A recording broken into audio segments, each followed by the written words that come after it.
드리기 전에 준비 찬양을 하잖아요. 사실 준비 찬양이라고 하는 것에 모순이 있습니다만 우리가 통상 이해할 때 그렇게 설명을 합니다. 예배로 나아가기 전에 우리가 더 하나님께 찬양을 통해서 우리의 마음을 하나님께로 집중시킨다, 준비한다, 이런 의미가 되겠는데요. 오늘 그 준비 찬양을 하기 위해서 성도들이 찬양하라고 앞에 이제 오이코노모스 찬양대가 찬양을 드리는 가운데 참 한 사람 한 사람이 참 귀하더라고요. 그런데 옆에 이쪽에 드럼을 치고 있는 우리 현준이가 눈에 띄는 거예요. 우리 현준이 참 열심히 했어요, 그동안. 그런데 열심히 하는데 실력이 한때는 너무 안 느는 거예요. 이게 도대체 왜 그럴까? 자기가 분명히 음악성도 있는 것 같은데, 열심도 있는 것 같은데 안 느는 거예요. 매번 마칠 때 보면 엇박이 나는 그 상황이 꼭 한 번씩 나타나거든요. 이상하다, 왜 안 될까 이런 생각을 했는데 지난주에 제가 그 해답을 찾은 거예요. 갑자기 오늘 치는데 되게 많이 늘어 있잖아요. 아멘. 보니까 많이 늘었어요. 더 그렇게 될 줄로 믿고 오는 사람이 아니라 생각합니다. 근데요, 이 아이가 갑자기 왜 이렇게 늘게 됐느냐, 하나님의 은혜인 줄도 믿습니다. 근데 이게 뭐냐면 이 아이가 그전에는요 항상 이 드럼을 치는 것이 하나님 앞에 해야 되는 것에 대한 동의는 우리 장로님이나 우리 아버지 되신 우리 조상훈 집사님에 의해서 반강요되어진, 그래서 동의되어진 일이었기 때문에 이 연습을 한 거예요. 하고 싶지는 않아. 그런데 안 할 수가 없고 아무리 교회를 봐도 해야 될 것 같으니까 동의는 했어요. 그래서 낮 시간 되면 여기서 제가 위에 목양실에서 말씀 준비하거나 기도하거나 뭐 하고 있으면요, 이 두드리는 소리가 위에 다 들리거든요. 막 들려요. 근데 이게 보면 우리 이 코칭을 하는 코치가 누구냐면 우리 부목사님이에요. 부목사님이 코칭을 하는데 내가 실력이 안 들어가게 내가 한때는 우리 부목사님한테 미안한 게 이 교사가 실력이 없나 이 생각을 했어요. 아니면 애가 실력이 없나 이랬는데 그 원인을 어디서 찾게 되느냐 하면 이 아이가 어느 순간 이 예배를 준비하기 위한 자의 이 자리를 사모하기 시작한 거예요. 그전에는 억지로 했어요. 그전에는 할 수 없이 마지못해. 그래서 우리 부목사님이 가르치다가 이 아이가 자꾸 열심을 못 내니까 장로님에게 그런 거예요. 아이폰을 새로 사주면 어떡하냐. 그러면 열심을 내어서 잘하지 않겠느냐. 그래서 협의를 받다는 거예요. 현준이가 처음에 그것 때문에 열심을 했는데요, 지난주에 놀라운 고백을 들었어요. 학교를 개학했는데 이 드럼이 치고 싶어졌다는 거예요. 그전에는 치고 싶은 일이 아니에요. 무엇인가 할 수 없이 그 책임감 때문에 또 교회를 사랑하는 그 어린아이의 그 귀한 마음에 의해서 이 자리를 지켜내는 힘든 시간인데 어느 순간 이 아이에게 이것은 뭐가 되는 거예요? 하나님을 위한 기쁨의 시간이 되어지면 그때부터는 끝난 거예요. 그렇잖아요. 그때부터 하나님은요, 자원하고 기쁨으로 주 앞에 나오는 자, 그런 헌신의 자리에 하나님은 은혜를 베푸시고 능력을 더하여 주실 줄로 믿습니다. 오늘 이 아이가 치는데요, 참 갑자기 늘은 거예요. 내가 우리 주성 청년이 앉았나 보니까 주성 청년보다는 살짝 모자란 게 아닌데 그래도 굉장히 많이 실력이 늘었죠. 사랑하는 여러분, 나는 우리 이 아이를 통해서 우리 모두가 하나님 앞에 헌신하는 것에 자원함이 흘러넘치기를 주님의 이름으로 축원합니다. 여러분, 오늘은 교회력으로 사순절이 시작되어진 사순절 첫째 주간입니다. 여러분, 교회력이라는 말을 여러분 종종 들었을 것인데요, 교회력이 무엇입니까? 여러분, 교회력은 기독교에서 지키는 절기를 배열한 달력, 이것이 바로 교회력인데요, 이 교회력은 예수님의 삶, 죽음, 부활, 이것을 기초로 해서 예수님의 구원 사역, 구속사를 중심으로 배열된 것이, 이것이 바로 교회 달력, 교회력입니다. 그래서 이 교회력에는 여러분들이 잘 알다시피 뭐가 있습니까? 처음에 주님이 오신 대림절로부터 사순절, 성탄절, 그리고 사순절, 부활절, 이런 것이 교회력인데요, 그 뒤에 이어서 생겨난 것들이 교회력 안에 뭐가 있습니까? 바로 하나님을 향한 감사의 고백과 예배를 제사라고 하는 의미에서 뭐가 있어요? 추수감사주일, 그리고 뭐가 있습니까? 맥주감사주일, 이런 것들이 교회력 안에 들어오긴 했지만 원칙적으로는 바로 예수님의 이런 삶, 죽음, 부활에 관계된 이 사역에 관한 것이 바로 구속사에 관계된 것이 바로 교회력입니다. 여러분, 이렇게 이제 교회력이라고 하는 것을 여러분 이해하셨는데요. 이 교회력 안에서 오늘이 무슨 주간이라는 거예요? 사순절 첫째 주간이라고 하는 거죠. 여러분, 사순절은 그러면 뭐예요? 여러분, 사순절이라고 하는 것의 시작을 먼저 우리가 알아야 되는데요. 사순절의 시작은 초대교회로부터 시작되어졌습니다. 그러니까 예수님께서 십자가에 죽으시고 부활하시고 그리고 성천하신 후에 예수님께서 제자들에게 모여서 마가다락방에서 기도하게 하셨잖아요. 그 제자들이 마가다락방에서 하나님을 향해서 예배하고 기도하던 가운데 성령을 받게 되는 거예요. 그러니까 성령을 받고 난 이후에 그들이 나아가서 예수의 복음, 바로 구속사적인 이 구원에 대한 복음을 선포하기 시작하면서 교회들이 생겨나기 시작한 거예요. 그런데 이 교회들에 의해서 이 사순절이 시작되었는데, 이 사순절은 초대교회로부터 시작되었는데, 이 사순절을 이해하려고 하면 그들의 세례를 이해해야 됩니다. 이 세례로부터 이 사순절이 나왔거든요. 무슨 말이냐면 초대교회의 신앙은요, 철저하게 부활신앙을 기초로 했습니다. 그러니까 그들에게 가장 쇼킹한 일은 예수님의 십자가의 죽음과 부활 사건인 거죠. 이것은 그들이 예수님의 말씀을 들을 때 이 죽음은 인류 죄에 대한 구속의 사건이자 이것을 믿는 자들이 구원을 받으며 그 또한 다시금 새롭게 태어나서 영원한 하나님의 나라에, 예수님이 부활한 것처럼 우리도 죽으나 다시 살아서 영원한 하나님의 나라에 들어간다는 이 사실을 그들은 목격하는 것이고, 그것에 대한 가르침으로서 그들은 이 부활주일이라는 부활절을 그들은 가장 강력하게 지켰고, 그 부활에 대한 사건을 통해서 그들은 매주일 작은 부활절을 지킬 정도였어요. 그러니까 그들의 주일은요, 자신들이 주님으로 구원을 얻었고 다시금 새 생명을 얻어 영원한 하나님의 나라에 들어갈 것에 대한 소망으로, 그들의 예배는요, 그야말로 기쁨과 소망과 그리고 축제의 예배가 그들의 예배였던 것이죠. 그런데요, 이 부활에 관계하여서 그들은 철저하게 신앙을 지켜가면서 부활을 가장 철저한 중요한 신앙의 중심으로 삼았는데, 이 부활절에 있어서 주목할 것은 뭐냐면 이 부활절마다 그들이 세례식을 베풀었다는 거예요. 그 세례식을 왜 베풀었냐? 세례라고 하는 것은 바로 뭐예요? 예수님과 함께 죽고, 그리고 예수님과 함께 오늘 본문의 말씀처럼 주님과 함께 죽고 주님과 함께 뭐 한다는 거예요? 다시 사는 사건으로서 세례를 이해하는 것이죠. 그래서 이 부활주일에는 예수님의 죽음처럼 우리도 또한 주님과 함께 십자가에 뭐하여 죽고, 죄된 자는 죽고 다시금 뭐 한다는 거예요? 주님처럼 다시금 살아서 새 생명을 입는 일로 이 세례식을 베풀었는데, 중요한 것은 이 세례식을 준비하는 기간이 바로 지금 우리가 지키는 사순절의 시작이에요. 이게 어떻게 지켰느냐?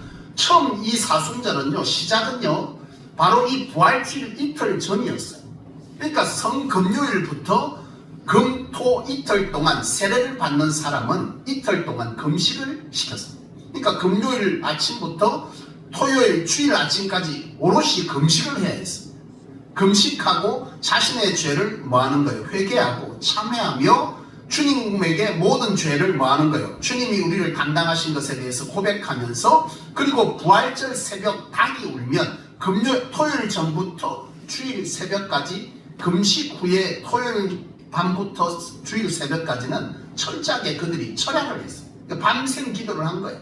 그리고 나서 부활주일 새벽이 되면 그들이 그때에 뭘 하느냐면 세례식을 베푼 거예요. 주님의 닭이 올 때 주님이 부활하신 그 사건과 동시에 바로 이들에게는 바로 뭐가 임해졌다는 거예요?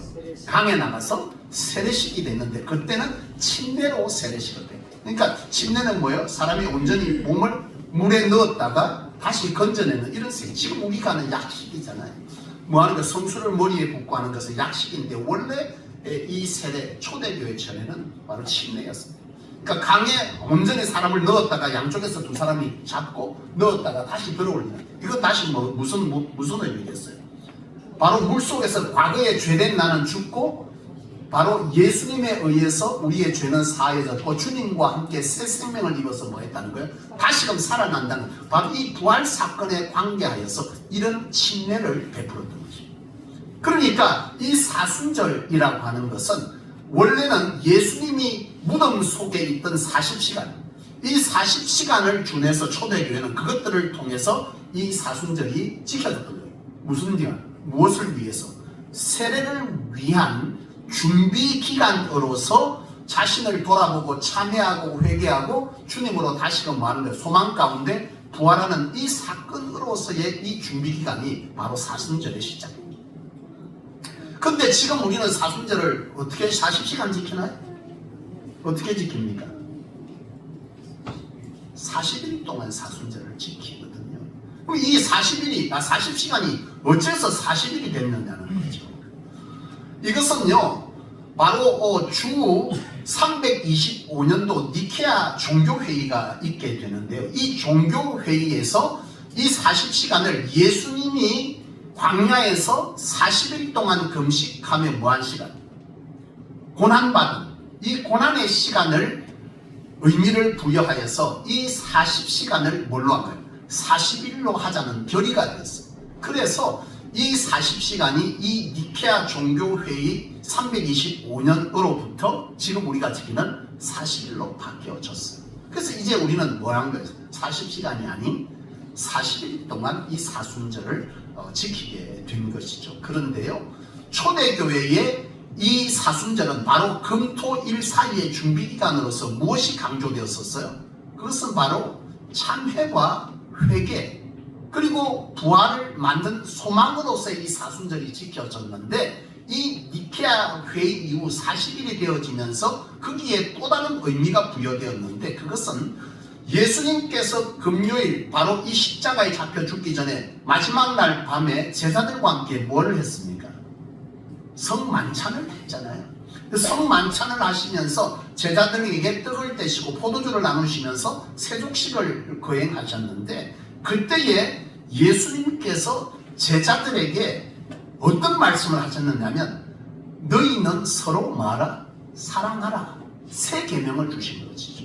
이것은 여러분, 이 사랑이라고 하는 것은 바로 예수님의 바로 십자가의 구속 사건의 핵심이잖아요.